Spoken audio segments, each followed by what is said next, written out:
నమస్తే, welcome to Vijayakranti voice of Telangana. This is Mani.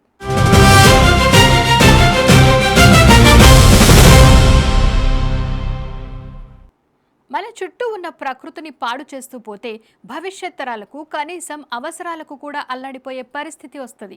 మన సౌకర్యం కోసం గాలి, నీరు, నేల అన్నీ కాలుష్యం చేస్తున్న తీరు బాధ్యత రాహిత్యానికి అద్దం పడుతోంది.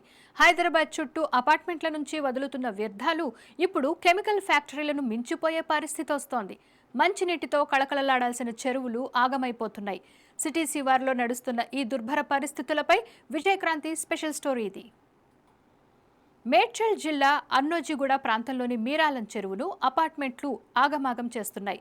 ఒకప్పుడు స్వచ్ఛమైన నీటికి నిలయంగా ఉన్న ఈ చెరువు నేడు అధికారుల నిర్లక్ష్యం, బిల్డర్ల బాధ్యత రాహిత్యంతో మురుగుకుంటలా మారిపోయింది.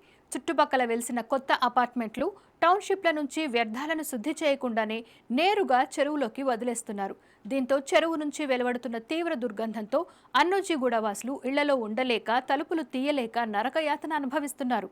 చెరువు కలుషితం కావడంతో భూగర్భ జలాలు కూడా విషపూరితమైపోయాయి.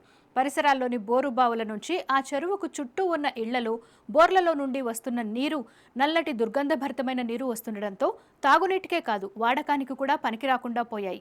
గతంలో పాలకులు అధికారుల చుట్టూ తిరిగినా హామీలు తప్ప పరిష్కారం దక్కలేదని స్థానికులు తీవ్ర ఆగ్రహం వ్యక్తం చేస్తున్నారు.